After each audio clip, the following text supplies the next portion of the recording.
माता दी लाइक जरूर करें। दोस्तों, हरतालिका तीज के व्रत में क्या क्या खाना चाहिए और सरगी कैसे लेनी चाहिए, व्रत का पारण कैसे करें और सांस को थाली कैसे दें, क्या क्या सामग्री उसमें रखनी चाहिए और जिनकी सासू मां नहीं है वो क्या करें। साथ ही साथ हरतालिका तीज पर एक चीज जरूर खा लेनी चाहिए और गलती से भी 3 महिलाएं हरतालिका तीज का व्रत कभी ना रखें। पति हो जाता है बर्बाद, भगवान शिव और मां गौरी आपकी झोली खुशियों से भर देंगे, हो जाओगे धनी। सच्चे दिल से कमेंट में लिखे ओम नमः शिवाय, जय माता पार्वती। माता पार्वती के लिए एक लाइक तो बनता है। दोस्तों, हरतालिका तीज शुभ मुहूर्त भाद्रपद की शुक्ल पक्ष की तृतीया तिथि 5 सितंबर 2024 को दोपहर 12:21 पर शुरू हो रही है। तिथि का समापन 6 सितंबर को दोपहर 3:01 पर होगा। उद्या तिथि के अनुसार शुक्रवार 6 सितंबर के दिन हरतालिका तीज का व्रत किया जाएगा। इस दौरान पूजा का मुहूर्त प्रातःकाल 6:02 से सुबह 8:33 तक रहेगा। दोस्तों, हरतालिका तीज पर पहले सरगी ली जाती है। आइए जानते हैं सरगी कैसे ले। हरतालिका तीज व्रत शुरू होने से पहले सूर्य उदय से पहले या मध्य रात्रि में महिलाएं सरगी करती हैं। सरगी में नमक युक्त भोजन नहीं करना चाहिए। साथ ही सरगी में बहुत भारी भोजन ना करें जिससे आपको उपज की समस्या हो जाए। सरगी में फल, जूस, नारियल पानी, ड्राई फ्रूट्स और मुरब्बा खा सकती है। इससे आपको एनर्जी मिलेगी और डिहाइड्रेशन नहीं होगा। साथ ही आप व्रत के दिन भूख भी नहीं लगेगी। अगर आप इस व्रत को निर्जल नहीं रख सकती है तो आप व्रत रखने से पहले संकल्प अवश्य ले लें, पारण में शामिल करें ये चीजें। हरतालिका तीज के अगले दिन पारण किया जाता है। मान्यता है कि चतुर्थ तिथि लगने के बाद ही पारण करना चाहिए। व्रत का पारण कभी भी नमक युक्त भोजन से नहीं करना चाहिए। आप पानी, शरबत, फल या मीठे से व्रत खोलें। पारण में धीरे धीरे पानी पिए, फिर किसी मीठी चीज का सेवन करें। मीठी चीज का सेवन और प्रसाद ग्रहण करने के बाद ही नमक से बना भोजन मुंह में डालें। दोस्तों, शास्त्रों के अनुसार माना जाता है कि भगवान शिव और माता पार्वती को बेल फल अर्पित करने के बाद प्रसाद स्वरूप में पूरे परिवार को खाना चाहिए। इससे आपके घर में हमेशा पैसों की कभी भी कमी नहीं होगी, घर में लक्ष्मी का आगमन होगा। इस दिन बेल खाना बहुत ही शुभ और मंगलकारी माना जाता है। इस दिन आप बेल का फल प्रसाद स्वरूप में पूरे परिवार को और खिलाएं, क्योंकि बेल में समस्त देवी देवताओं का वास होता है। दोस्तों, व्रत संपूर्ण होने के बाद सास को थाली दी जाती है। आइए जानते हैं थाली में कौन सी सामग्री रखनी चाहिए जो कि शुभ मानी जाती है। इसके लिए बगैर आपका व्रत अधूरा ही रहेगा। थाली में आपको ये सुंदर साड़ी सफेद मत देना तथा बिंदिया, बिछिया, चूड़ियां, मेहंदी, महावर तथा नेल पॉलिश, कुमकुम, कंघी, मिठाइयां और दक्षिणा अवश्य डालें। अगर आपकी सासू मां है तो आप इसे ननद को दे सकते हैं या बाहर किसी भी बुजुर्ग महिला को आप दे सकते हैं जिसे आप अपना मानते हैं, और उनका आशीर्वाद अवश्य ले लें। तभी ही व्रत संपूर्ण और सफल माना जाता है। दोस्तों, हरतालिका तीज के व्रत में तीज माता को ये 3 चीजें कभी अर्पित नहीं करनी चाहिए। ये 3 चीजें माता को चढ़ाने से व्रत टूट जाता है। पति पर घोर विपदाएं आ जाती हैं और उल्टा आप पाप के भागीदार हो जाते हैं। ऐसा घोर पाप कभी मत करना। आइए जानते हैं। दोस्तों, पहली चीज है माता को अर्पित की जाने वाली सामग्री, जैसे कि टूटे हुए चावल कभी अर्पित नहीं करने चाहिए। टूटी हुई चौकी, खंडित चौकी नहीं होनी चाहिए। चौकी पर हमेशा लाल कपड़ा बिछाना चाहिए। मंदिर में भूल कर भी माचिस नहीं रखनी चाहिए, बहुत ही अशुभ माना जाता है। इस दिन फलों में नाशपाती कभी अर्पित नहीं करना चाहिए। हरतालिका तीज पर सफेद कपड़ा कभी दान नहीं करना चाहिए और ना ही पहनना चाहिए। इस दिन जितना ज्यादा हो सके हरे, पीले, गुलाबी, लाल रंग पहनना बहुत ही शुभ माना जाता है। दोस्तों, हरतालिका तीज पर माता को श्रृंगार अर्पित किया जाता है। श्रृंगार हमेशा नया होना चाहिए। टूटा हुआ श्रृंगार अर्पित नहीं करना चाहिए।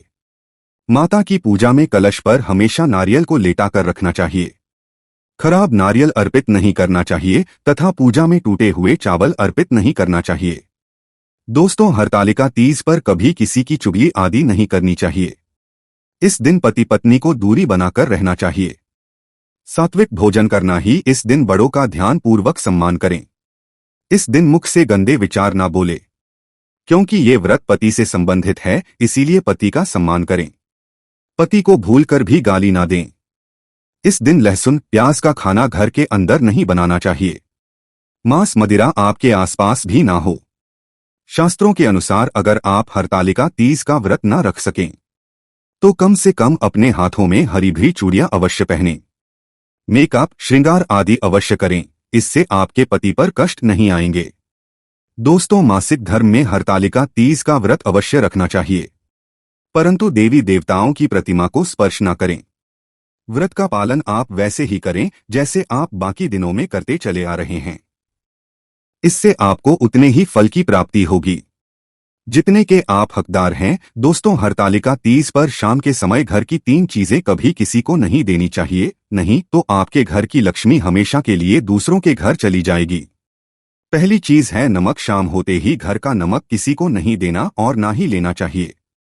दूसरी चीज है तेल। शाम ढलते ही घर का तेल किसी को नहीं देना चाहिए। दोस्तों, तीसरी चीज है दूध। हरतालिका तीज पर शाम के समय घर का दूध कभी किसी को नहीं देना चाहिए, नहीं तो आपके घर में से सुख समृद्धि सब चली जाएगी। दोस्तों, हरतालिका तीज का व्रत 3 शादीशुदा महिलाओं को गलती से भी नहीं रखना चाहिए। बहुत बड़ा अपशगुन माना जाता है। ऐसी महिलाओं का व्रत कभी सफल नहीं होता, महापाप माना जाता है। माता पार्वती हो जाती क्रोधित। लगता है श्राप। आप ऐसी गलती कभी ना करें। दोस्तों, नंबर 1 चरित्रहीन महिला व मन में गंदे विचार। एक चरित्रहीन महिला की आराधना से हमेशा दूर रहते हैं भगवान। ऐसी महिला की पूजा कभी स्वीकार नहीं होती। अगर हम शास्त्रों की माने तो अगर आपके मन में गलत विचार आते हैं और आप दूसरों के प्रति गलत भावना अपने मन में रखते हैं तो आप भगवान की पूजा कभी नहीं कर सकते। ऐसी शादीशुदा महिलाओं से हमेशा क्रोधित रहती है मां पार्वती। मां इनकी कभी स्वीकार नहीं करती। अगर आपका मन आपके पति के लिए सच्चा है तभी ही पूजा व्रत आदि स्वीकार होती है। आप हरतालिका तीज व्रत रख सकती है। मां पार्वती साक्षात ऐसी महिलाओं को आशीर्वाद प्रदान करती है। दोस्तों, नंबर 2 अधूरी शादी। खासतौर से सुहागिन स्त्री के लिए हरतालिका तीज का व्रत बहुत ही महत्वपूर्ण माना जाता है। लेकिन क्या आप जानते हैं, शास्त्रों के अनुसार जब तक आप हिंदू रीति रिवाजों के साथ शादी नहीं कर लेते यानी 7 फेरे नहीं ले लेते तब तक आप इस व्रत को रखने में सक्षम नहीं है। शास्त्रों में की कतई मनाही है। अगर आपने कोर्ट मैरिज भी की है तो भी आप इस व्रत को रखने में सक्षम नहीं है। पहले आप अग्नि के साथ फेरे ले तभी ही आप हरतालिका तीज का व्रत रख सकते हैं, और अगर आप शास्त्रों के विरुद्ध ऐसा करते हैं तो आप पाप के भागीदार बन सकते हैं। माता पार्वती आपसे नाराज हो सकती है।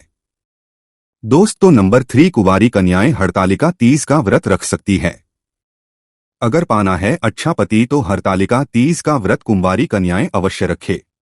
दोस्तों, नंबर तलाकशुदा महिला। दोस्तों, शास्त्रों के अनुसार किसी भी धार्मिक कार्य में पति पत्नी का होना आवश्यक पूर्वक हो जाता है। इन दोनों के बगैर भक्ति पूजा पाठ अधूरी मानी जाती है। अगर आपका तलाक हो गया है या पति से झगड़ा हो गया है और आप नाराज होकर चली गई है तो हरतालिका तीज का व्रत कभी ना रखें, क्योंकि ये त्योहार प्रेम का है। इसीलिए आप दोनों को एक होना पड़ेगा, तभी ही आप हरतालिका तीज व्रत रखने में सफल हो सकती है और मां पार्वती प्रसन्न होती है। दोस्तों, हरतालिका तीज पर ये चीजें अवश्य दान करना चाहिए। इससे पति की उम्र बढ़ जाती है, घर में सुख समृद्धि बनी रहती है। हरतालिका तीज पर इन चीजों का दान करने से बगैर व्रत रखे ही संपूर्ण फल की प्राप्ति हो जाती है। इन चीजों का दान जरूर करें। दोस्तों, हरतालिका तीज पर मान्यता है कि इस दिन सुहाग के सामान के साथ साथ मंदिरों में फलों का दान करने से सुख समृद्धि आती है।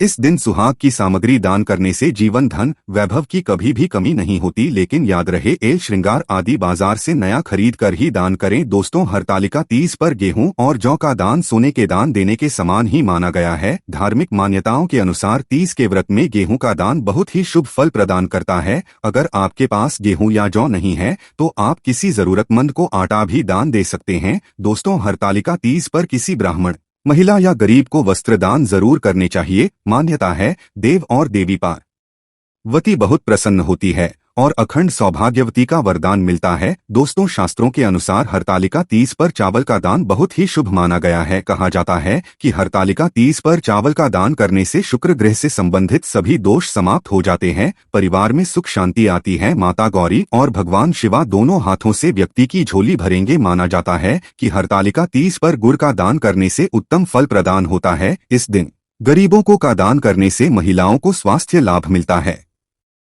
पति सदैव कामयाब रहता है, घर में दौलत का आगमन होता है, धन लक्ष्मी सुख समृद्धि सब कुछ हासिल हो जाता है। गुड़ का दान करने से रिश्तों में मिठास आती है, जीवन सुगम हो जाता है। दोस्तों, अगर आप अखंड सौभाग्यवती का वरदान पाना चाहते हैं तो माता पार्वती के लिए कमेंट बॉक्स में लिखे जाएं माता पार्वती के लिए एक लायक तो बनता है। मां आपका कल्याण अवश्य करेंगी।